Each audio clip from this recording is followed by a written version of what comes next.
about 8.4. Now, I'd like to tell everyone real quickly how this what hot and what's not that hot works. Basically, we're going to be doing this every podcast for each month.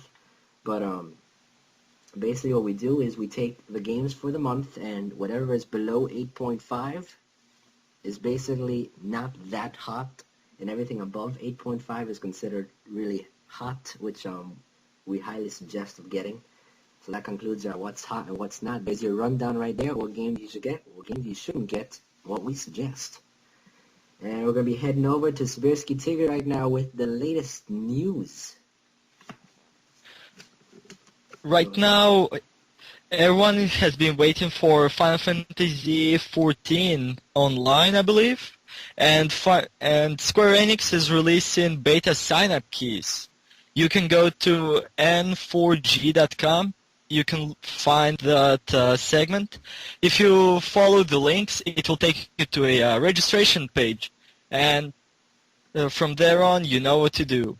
Then after that, I believe Sony has released a teaser trailer for Trine the Lost. Oh man, I believe this is not cool. The Lost Relic, right? Yes, thank you, the Lost Relic. And Little Big Planet Wiki is coming out. That's pretty nifty, actually.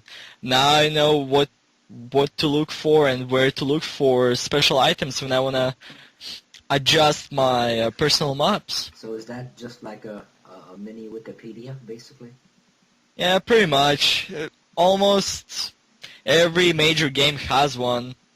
I used to use that for a game of mine, and I also helped one of the pages in the past. And also, there's a rumor that Sony and Microsoft might be merging, but I don't know. I don't really think that's gonna happen because, let's face it, both companies want a lot of money, and how do you do it? Well, you stay separate, so each can make their own cash flow.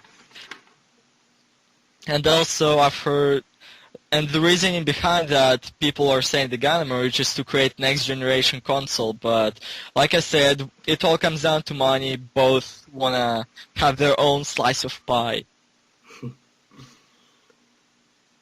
Okay, alright, yeah, their own slice of pie.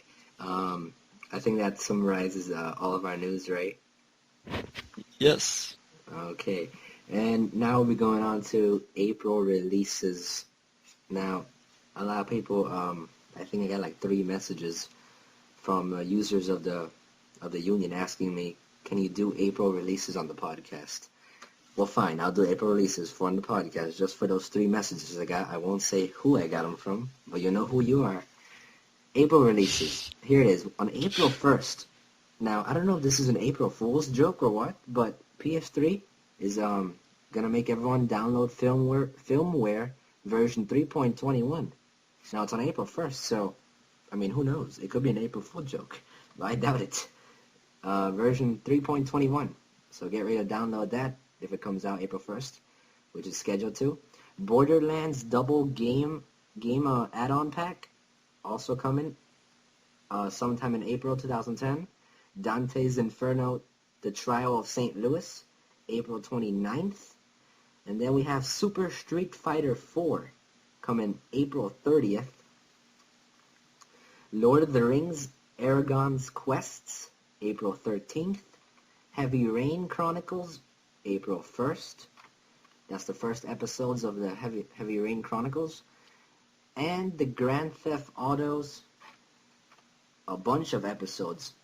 I mean, numerous episodes of the Grand Theft Auto. I mean, you have Liberty City, a bunch of episodes are coming between April 13th and April 15th.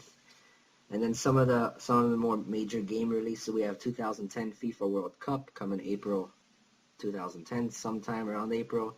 Dead to Rights Retribution coming April 16th. Last Rebellion, April 8th. The Clash of Titans, April 8th. Iron Man 2, sometime April. Just Cause 2 just got released recently in March. So we're going to hear from Sibirski Tigger in a couple of minutes on his take on the game. And that pretty much wraps it up for the April releases. Now, I'm sure plenty of people have gone on the PSN, and the PSN, we have some news. Spring Fever, that's the top of the list right there, the newest release. They're selling games for very low prices. I think it's all below $5. Everyday Shooter for the PS3 and PSP, $4.99 full game. Gravity Crash, $4.99 full game. And then we move on to another category called Buzzer Beaters, which is all basically basketball games, and all these games are below $40. So it's pretty much a saver.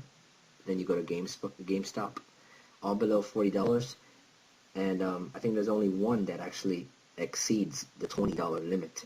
PSP NBA Live 10, $39.99. I think everything else is $29.99 though.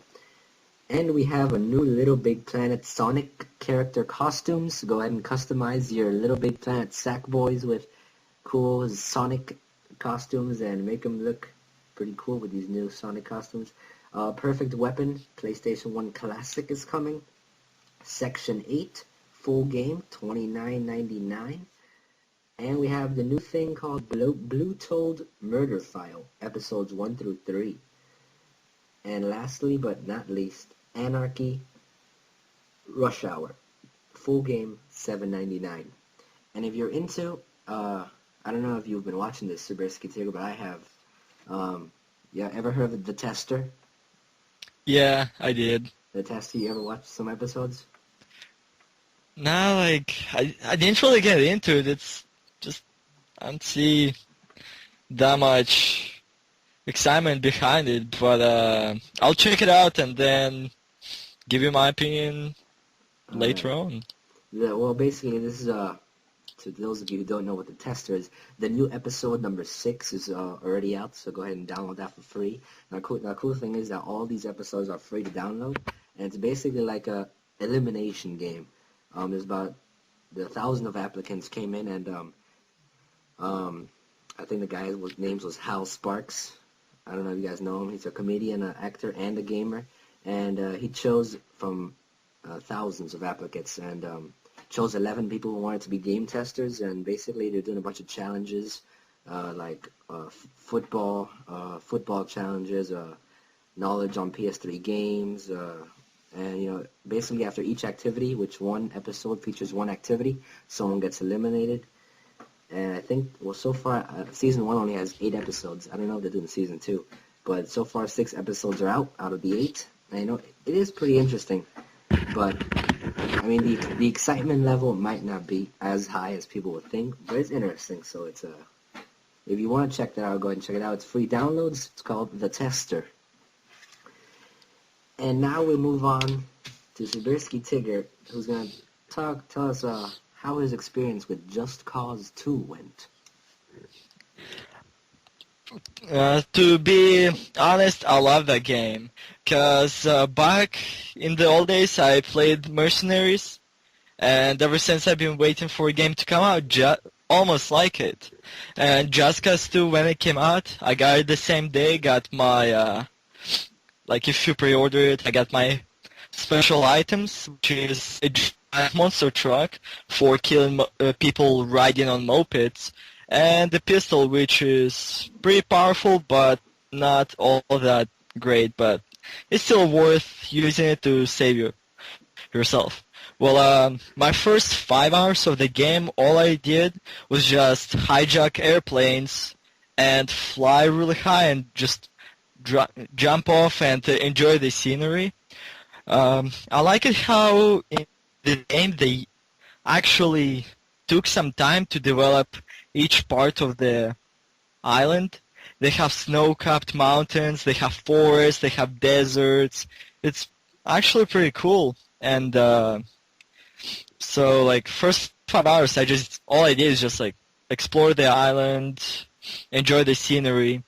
And what I remember clearly was my first time I went to a military base, and I hijacked one of their helicopters to find a cheap ride, because, I mean, you pay $30,000 for a jet, which I can never get off ground, because a car gets in my way or a tree gets in my way.